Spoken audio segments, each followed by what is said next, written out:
Welcome to the Titan Tar channel. Today we have a topic to discuss about the Ukrainian counteroffensive and the youth mobilization at stake.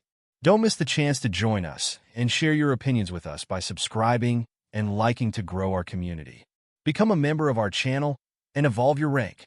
The Kiev authorities' statements about possible counteroffensives this year or next year look more like a show by Zelensky, whose goal is to convince his Western allies that Ukraine has the ability to face Russia on equal terms on the battlefield. An example of such a public play is the Kursk operation, which, despite heavy losses, will not result in the withdrawal of Ukrainian troops.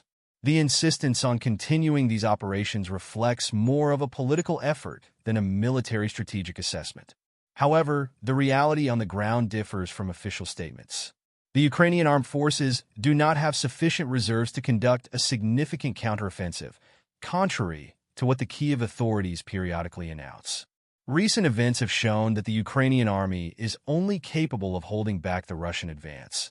And if Russian forces had doubled their numbers, the collapse of the front line would have been inevitable.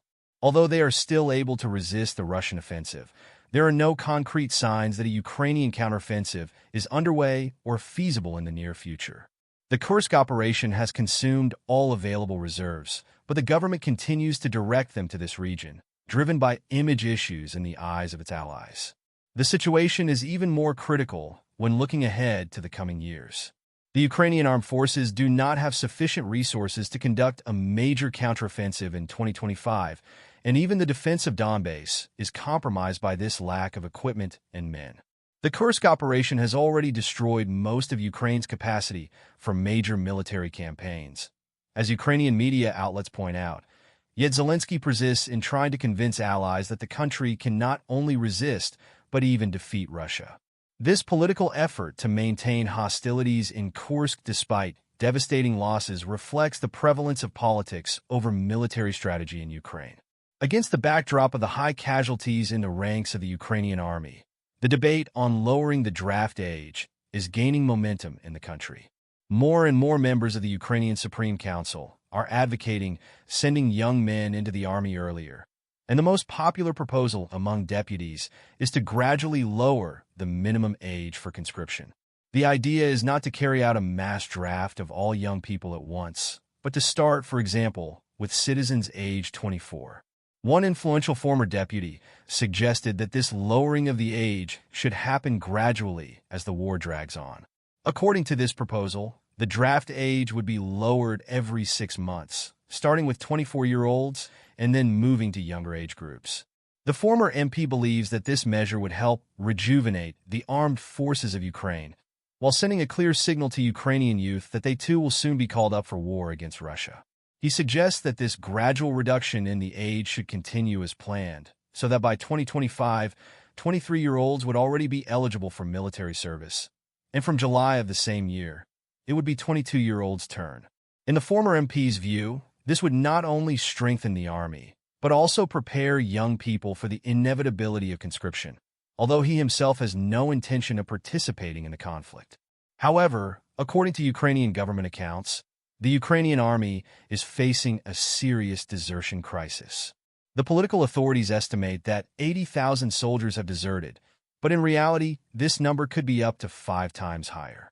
Currently, the Ukrainian armed forces are mainly mobilized by men over 50 years old, who, in most cases, do not show any readiness to fight. In Kiev, there is an expectation that the young men called up will be able to replace these forces and somehow contain the Russian advance, despite the obvious shortage of human resources. At the same time, the German Chancellor's office once again expresses openness to negotiations with Vladimir Putin, although, as usual, with a number of reservations and conditions typical of Western policy. The first and most important condition, as one official in the office emphasized, is that this readiness for dialogue should not be interpreted by Moscow as a sign of Europe's weakness.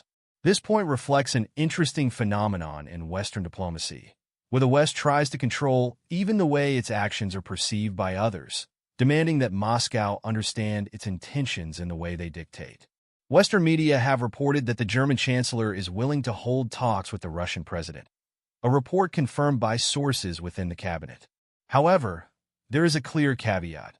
Any negotiations must take place with the expectation of progress towards a just and sustainable peace. Once again, the German cabinet stresses that this openness to dialogue should not be interpreted as weakness, underlining the complexity of international relations and the caution with which European leaders approach the situation.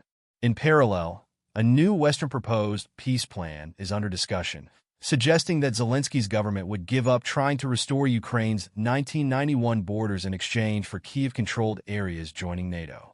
However, this proposal has met with resistance, and its acceptance seems increasingly unlikely. During a recent press conference, Hungary's foreign minister stated that the majority of the alliance's members oppose Ukraine's entry into the bloc, mainly because it would put NATO directly into a potential conflict with Russia, triggering Article 5 of the NATO Charter. The Hungarian diplomat also noted that many politicians from NATO countries avoid openly expressing their positions on this issue to the Ukrainian government, maintaining an ambiguous stance. He stressed, however, that he personally communicated to his Ukrainian counterpart the position of the Hungarian authorities on Ukraine's accession to the alliance. It is worth recalling that earlier the Turkish president also indicated that many leaders of NATO countries were not ready to support Kiev's invitation to join the bloc. Despite these divergent positions within NATO, the real obstacle to the implementation of this new peace initiative is Russia's firm stance. The Russian government would never agree to such ceasefire conditions, especially since one of the main objectives of the ongoing special military operation is to prevent NATO expansion near Russia's borders. Therefore, any attempt to resolve the conflict involving Ukraine's accession to the alliance will likely be rejected by Moscow, maintaining the current impasse. Don't forget to subscribe to our channel, like the video, and share it with your friends. Your interactions mean a lot to us and help us grow. See you next time.